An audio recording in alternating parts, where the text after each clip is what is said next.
Today I'll be showing you how to turn this humble little hill into an ingot printing monster of a base, how to automate it step by step, and exactly where to find it. If you made it any decent bit into Palworld, I'm sure you found yourself constantly bottlenecked by the number of ingots and refined ingots you can produce, and most importantly for crafting weapons, ammo, and higher tier pal spheres. Once you have this base set up, the only time you'll ever have to check on it is to reload your furnaces with hundreds of ingots and a crafting request for all the bullets and pal spheres you'd need to get back out into the Palworld. I'm sure many people have flown by this spot on the way to the second trainer boss battle and thought the same thing about this being the perfect base spot, so I wanted to share what I think is a highly optimized take on how to organize it that gives it the flexibility to serve as a production base on top of simply a mining outpost, as it's obviously much more convenient to have everything located in one spot rather than shuttling thousands of ingots back to a base with production capabilities. I'll let you be the judge by the end of this. Besides being an obvious gold mine for refined ingot production, there's a laundry list of other benefits to stacking up your base here that I'll touch on throughout the video. Before we get started though, it's important to discuss a couple of prerequisites you should consider before going here and getting ready to set up an entire base at this spot. First, I wouldn't bother doing this until you have the ability to set up a second base, which happens to be at base level 10, and will also give you the ability to have 10 pals at your base at any given time, which is the perfect amount to get things started here. At level 34 and base level 15, this spot becomes incredible. You're also going to need pals with level 2 mining in order to mine ore rocks. Anything below that, you'll find they just stand there AFK and do nothing. For those that are still in the early game, I recommend prioritizing Tombats as they're extremely easy to obtain early on and are very close to the starting point in the game where your first base likely is. Just keep in mind that this has to be done at night for them to appear. A big plus with these guys is that they'll also work through the night as well in case you're someone who doesn't sleep as soon as it starts to get dark. A.N.N.M.A is not too difficult to obtain either in the mid-level desert area, but Pen King is probably your best level 2 mining option since the Pen King boss is not particularly difficult to defeat and capture, and he's only level 15, and can also be reached quite early into a playthrough. Because all of these guys have multiple role affinities, however, you're going to want to minimize activities like farming on your base and manually bring them food from another base unless you have adequate support pals to cover that so that they can keep focusing on mining. I'll discuss the higher tier miner options later on, and you're probably going to want to opt for those, and it's not too hard to get set up. Next, you're going to need to be at a minimum character level of 10 to process ore into ingots, and preferably level 15 so that you can ride Nightwings to the location, as walking here is not going to be fun. If you've got your base to level 10, you'll hopefully have both of these by then. Alright, let's talk about getting there, and then we'll get this base prepped, automated, and optimized.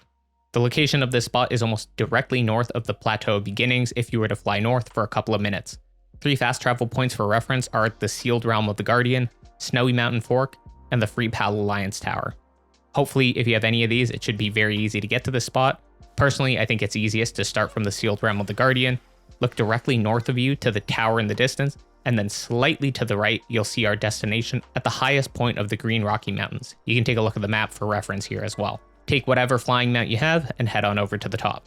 Because this spot is circular and falls off at the edges, we want our pal box as close to the center of the circle as possible to maximize flat space coverage, and this elevated lump of land is about as close as it's going to get for a good starting point that doesn't interfere with our ore rocks or coal rocks. You can work with a 2x2 or 3x3 framework here, but I opted for a 3x3 because it gave me a little more room to work with if I decided to throw extra chests down, and your pal box can't have anything too close to it on either side, so a 2x2 felt a little too cramped for my liking.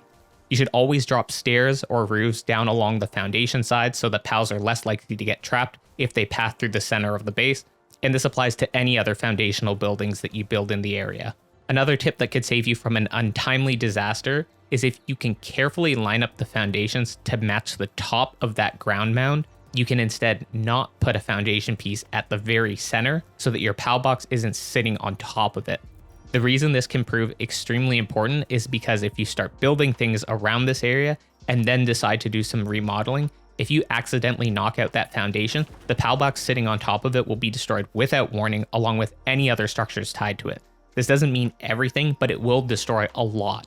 All of your pals will also instantly turn into a pal ball that you can collect, but you'll have to go and manually pick them all back up. They're not going to go back into your pal box. Now, if you're smarter than I am, it'll never happen to you, but it's worth considering setting up at the center of your base like that instead, because it did happen to me and it was not a welcome surprise. So now that we've got our pal box set up and the base officially exists, our key objective is to get enough pals housed here to not only mine and store the ores, but to process them into bars. I've talked about using the lower tier miners, but by employing what I like to call the "a newbie noob makes many a newbie" strat, we'll be able to clear this island in no time at all. At level 19, you can unlock the breeding farm, but with the right combination of pals and cake, you can make close to any pal you want.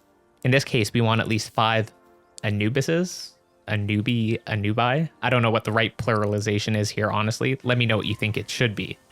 I won't go too in depth on breeding here, but I'll probably make a video on that shortly. But to keep things brief, make a breeding farm, make some cakes. I just bought most of my ingredients for the cakes from the merchant at this settlement because I'm lazy. Then catch a celery, which are all over the place. Then catch a Relaxaurus, which are also pretty easy to find and catch. Make sure one is male, another is female. Throw them into the stables, make sure there's a cake in the food storage box that's connected to it, and then go hide behind the stables and watch through a little hole that you cut out as you witness the miracle of interspecies breeding of a manta ray and a blue dinosaur as they somehow lay an absolutely humongous Earth-type egg. Now, these eggs normally take an eternity to hatch using an egg incubator, but for your own sanity, especially if you're a solo player, just do yourself a favor and turn down the hatch time to 0, which will make this only take 30 minutes to hatch. You are more than welcome to do this the honest way, but it will save you a ton of pain. It's probably worth just changing the settings for this brief moment. Congratulations, you now have some Anubises to assign to your base. Now watch them tear apart the rocks and then respectfully clean up their mess too, while helping around the camp. Alternatively, you could seek out any of these pals with 3 mining or higher for similar results, with dig toys probably being the easiest to find, but they don't have any other additional abilities to help around the base. Because the Anubises have level 4 handiwork and 2 transporting, they're extremely versatile and valuable base supporters on top of being a miner. With 5 Anubises and 2 Tombats, you'll have enough mining power to easily clear all the rocks, and then throw in some secondary tasks for the Anubises to take care of after they've helped pick up all the ore chunks, while the Tombats can help farm farming patches if you've opted to add those capabilities to your base for full automation. Assuming you're only starting with 10 pals at this base for now, you're going to want to use 2 of your 3 remaining slots for your highest level fire pals, preferably something with 2 or higher fire rank, and 2 furnaces for them to constantly manage. What you put in that final slot is up to you. Hopefully you'll have more slots than that to do full automation. You'll need to be level 34 for access to the refined furnace, but hopefully you have that if you're building a base here, since one of the main reasons for setting up this base is the presence of coal. After a couple of days of harvesting at this site, you'll have hundreds of bars being cranked out every day, refined or otherwise. I like to keep these furnaces in the direct center of my base with a chest near each of them so that it's easy to dump the bars, and if I need to bring the bars to support another base, they're close enough to my PAL box that I can simply pick up a stack of like 1,000 bars and then fast travel with them with ease. I do like to do a mix of refined and normal bars to keep some of my coal stockpiled for making carbon fiber. Don't get noob trapped into making carbon fiber with charcoal, you want to save that for gunpowder. I make an effort to get a deep understanding of any game I play and extensively test everything before I start posting videos to give you valuable, research-backed information that I don't just pull out of my ass. If you vibe with that, hit the subscribe button and help appease the algorithm gods. Our secondary objective is for our pals to do this fast enough that they have downtime to support additional tasks like making ammo, spheres, and whatever other craftables we need. Normally this wouldn't be easy given the number of rocks they need to clear every day, but it can be done with the right PAL combo and strategic object placement. The first and most important thing we can do to help ensure our goals are met is to tactically place chests across our base to minimize the amount of time our pals spend picking up and depositing resources, as this is actually the #1 time suck for pals. By placing chests in these spots, you reduce the deposit time from what could be multiple seconds to less than a second per deposit in many cases, and this makes it possible for you to never have to visit the base to do cleanup runs of the ores yourself. You can customize these chest placements however you want, but I found these spots to work especially well with no pals being caught on them, especially the mega-sized pals that are notorious for getting trapped on objects. I've also confirmed that these placements will not prevent the respawning of the ore nodes, which is also critically important for moving into the late game, so that you have enough resources for yourself and other team members, especially if you're playing on a higher difficulty where the amount of resources are nerfed. Since the game pulls from all chests in your base, you don't have to be concerned about having a smattering of a dozen chests that all have a portion of your total ore and coal amount. Next, we need to make sure we're providing adequate care to our pals so that they don't realize they're nothing more than cogs in the capitalist Palworld machine that exists solely to provide you with more food, bullets, spheres, and money. We're not heartless slave drivers here, so we're going to want to make sure that we have at least 1 bed for each of our pals, 2 hot springs, preferably of the higher tier quality if you have the resources to spare, but tier 1 of either one is going to be fine. When placing your beds, you'll want these to be away from the ore nodes, and for that matter, anything you build as a rule of thumb, as you don't want to prevent them from respawning, and you want to minimize the traffic area where pals are actively working.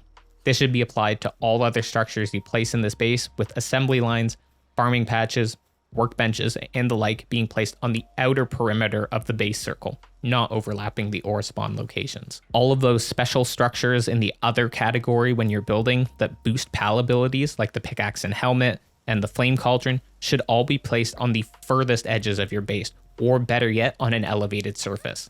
I chose to build up the structure where my pals sleep and place most of those boosters, my bed, and any other structure that didn't require a pal to interact with it higher up, so that it kept things as clear as possible on the factory floor.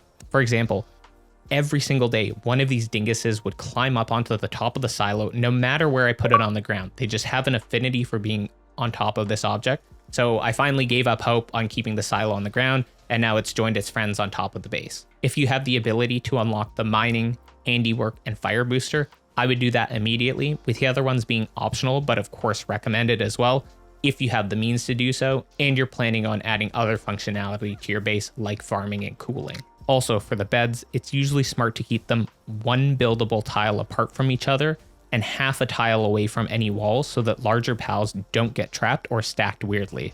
A pro tip if you also want to push your pals a little harder that I think a lot of people gloss over is the monitoring stand. You can definitely use it to push your pals a little more if you have the right food supply and sand replenishment pools or food available. I would test this for a few in-game days once you have your base set up to see if there's slack that needs to be picked up, and if so, you can up this one level at a time and see if that changes the results. My current setup with mid to high tier pals is more than enough to get on normal difficulty without touching this. A final optimization is to put 2 pal feed boxes here and here, so that pals mining ore don't have to run back to the other side of the base to eat from that one, and the ones farming, if you have a farm setup or mining coal, don't have to run over to the other side of the base if you are only running 1 feed box.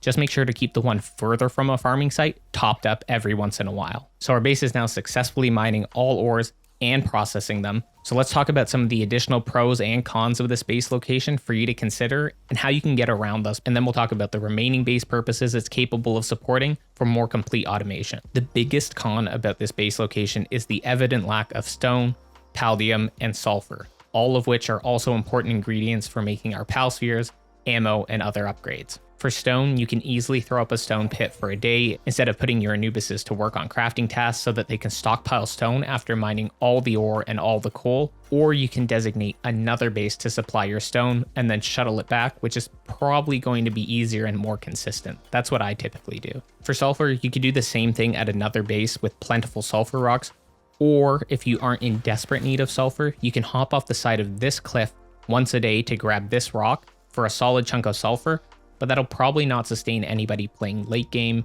and definitely not a full team.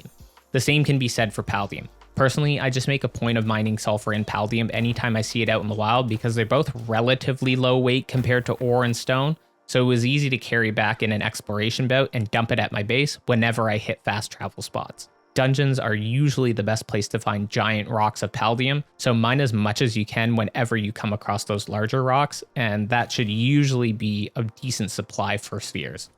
Once you find a spot with a couple sulfur rocks, you could definitely consider moving your original base there, or your third base once you unlock it, if you don't want to have to deal with the trouble of a full rebuild. On the flip side, I'd say the biggest additional benefit, aside from being an ingot printing base, is the fact that this location cannot be raided as far as I can tell. I spent a few dozen days of in-game time here and have never once been raided. Now don't get me wrong, sometimes raids are nice for some quick looting of a pile of NPCs, but they're probably more of an inconvenience than anything, so if you're playing with raids on, this is effectively a way to disable them without toggling the setting off completely. There are also a few treasure chests in very close proximity to the base for quick cash and item pickup if you for whatever reason need them in a pinch, and there are also 2 egg spawns within 10 seconds of the base as well, and many in the surrounding area. I'd say the final con is there's a small portion of wasted space on the outer edge of the base, but it's very minor. However, because you're prioritizing the cleanliness of the middle half of the base for optimal mining efficiency, you lose a lot more of your workable base area, which will make activities like breeding and using ranches a lot less practical with the remaining space that you have. But even more so because you usually need to commit a large portion of your pals to mining and smelting, and you won't have enough free pal slots to make use of those systems effectively. You're better off making your first or third base be more dedicated to those activities instead, which I think is a smarter practice anyways. I'd also say medicine activities are best reserved for another base as well. So let's wrap up by talking about how we can milk more out of this base area so that we get more value out of each visit to it, and why it can be a suitable primary base location for all your crafting activities. This assumes that you're at a base level of 15 or higher, which shouldn't be far off from where you are progress-wise in the game if you're ready to start using refined ingots, which starts at level 34. For farms, I found 2 berry patches was more than enough for 15 pals with reasonable food consumption rates, plus 2 wheat patches so that I could slowly process jelly toast as well. If you store 1 honey in each slot of your feed boxes, you can force pals to transport wheat to a cold storage unit so none of it degrades. By having the 2 tombats in your base, they can handle just about all the gathering needs for your base while supporting mining and transporting, plus 2 pals for planting, and then 2 pals for watering. Masandas are great because they can plant, transport, craft, and woodcut, as it can be nice to chop the trees in the area to get wood for charcoal production, which you will need for gunpowder, and most of the time your pals will completely finish mining all the rocks anyways, so they can help pick up that wood too. 1 Pen King is great as a water supplier, as he can also support mining when needed, but also transports and helps craft too. Technically, he can cool things, but never count on a multi-action pal to do any cooling. It probably won't happen. I then like to have 1 pal exclusively provide water so crops will never get ignored, and my mill can always process flour when needed so my jelly toast can keep getting cranked out. Same goes for having 1 dedicated cooling pal so that my food never goes bad, and finally 1 pal with electricity generation so that I can add advanced crafting to the mix. If you haven't noticed, I've made sure that almost every single pal has handiwork as part of their core skills, in addition to their dedicated task. And this is so that when they inevitably clear all the rocks and the trees in the area, that they'll always be on deck to help crank out a load of crafting for me in their downtime. So make sure you drop down your highest level spear bench, weapon production facility, and then crafting assembly line, and throw a chest nearby to offload your intermediate and finished products, and have your pals go to town when you need the crafting done. Your Anubises are disgustingly fast with rank 4 helping hands, and will craft things at an insane rate, which is why having at least 5 of them is favored over having other mining pals, as it's usually overkill for them to just be focused on mining. Plus these guys run super fast in comparison to some of the other larger mining pals. Assuming you have a similar loadout to what I've got running here, this base is pretty well fully automated and self-sustained, and you'll technically never have to check on it other than when you want to collect ingots and start a new batch of them. And if you've got Anubises as your miners, then it's also great for getting new batches of crafting going. It's also just a beautiful spot in general, and you can definitely play around with the rest of the outer perimeter to make more decorative structures for yourself, so go crazy. I hope you found this guide helpful and informative. I've got plans for a lot more in-depth analysis videos and guides that don't just rehash the tutorial and tell you shit that everybody already knows, so be sure to stick around for more if you're interested in that. I'll see you in the next one. Peace.